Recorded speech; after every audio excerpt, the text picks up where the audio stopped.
आज Doubtnut app download करें। Doubtnut पर अपने सभी गणित, रसायन विज्ञान, भौतिक विज्ञान और जीव विज्ञान के डाउट्स का करो सफाया। बस प्रश्न की फोटो खींचो, एक ही प्रश्न को क्रॉप करो और तुरंत वीडियो सोल्यूशन पाओ। अभी डाउनलोड करें। हेलो दोस्तों, हमारा सवाल क्या दिया गया है कि सीजीएस पद्धति में किसी द्रव के घनत्व का मान 0.625 ग्राम प्रति सेंटीमीटर क्यूब है, तो एसआई पद्धति में इसका मान क्या होगा, ये हमसे पूछा जा रहा है। ठीक है, तो यहाँ पर सीजीएस पद्धति को हम लोग नंबर 1 मान लेते हैं और एमकेएस या एसआई पद्धति को नंबर 2 मान लेते हैं। ठीक है, तो सी का मतलब क्या है यहाँ पर कि दूरी सेंटीमीटर में होगी, द्रव्यमान ग्राम में तथा समय सेकंड में। ठीक है, एसआई पद्धति या एमकेएस जो पद्धति होती है उसमें क्या मतलब होता है कि दूरी मीटर में, द्रव्यमान किलोग्राम में तथा समय सेकंड में लिया जाएगा।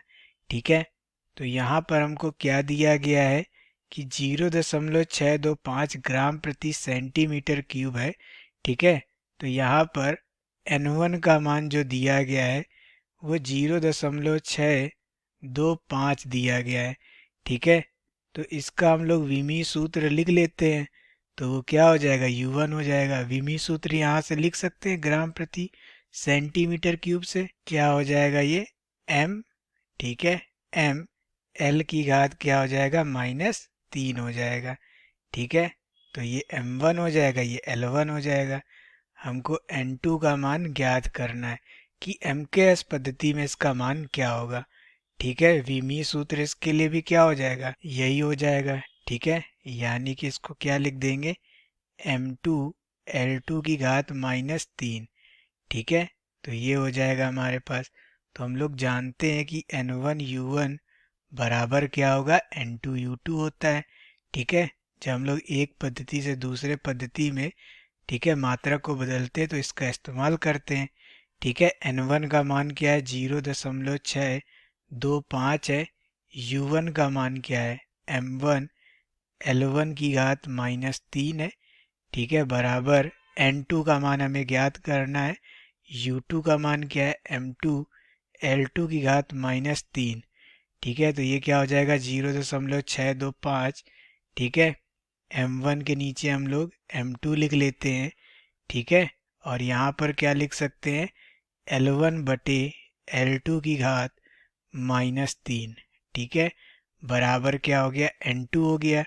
ठीक है, तो M1 का मतलब क्या है, द्रव्यमान को हमें किस में नापना है, ग्राम में। तो इसको क्या लिख सकते हैं, 1 ग्राम लिख सकते हैं। इसको क्या लिख सकते हैं, 1 किलोग्राम। ठीक है, एमकेएस पद्धति है। ठीक है, L1 दूरी है, तो दूरी को किस में नापना है, सीजीएस में, सेंटीमीटर में, और इसमें मीटर में नापना है, तो 1 मीटर लिख दे रहे हैं। इसकी घात क्या है, -3 है। ये क्या हो गया, N2 का मान हो गया। ठीक है, तो 0.625 ये हम लोग इसी प्रकार से लिखे रहेंगे। 1 किलोग्राम को क्या लिख सकते हैं, 1000 ग्राम। ठीक है, यहाँ पर क्या लिख सकते हैं, ये तो सेंटीमीटर में रहेगा, 1 मीटर में कितने सेंटीमीटर, 100 सेंटीमीटर। ठीक है, इसकी घात क्या हो जाएगी, -3 हो जाएगी। सेंटीमीटर से सेंटीमीटर और ग्राम से ग्राम कैंसिल कर देंगे हम लोग, तो यहाँ पर क्या बचा, 0.625 गुणे 1/1000। ठीक है, इसको पलट देंगे तो घात क्या हो जाएगी, 3 हो जाएगी। तो 100 की घात 3 को इस प्रकार से हम लोग लिख सकते हैं। ठीक है, तो 1 2 3 कैंसिल हो जाएगा। ठीक है, तो ऊपर इसमें गुणा कर देंगे। ठीक है, तो ये क्या आ जाएगा, 6 2 5।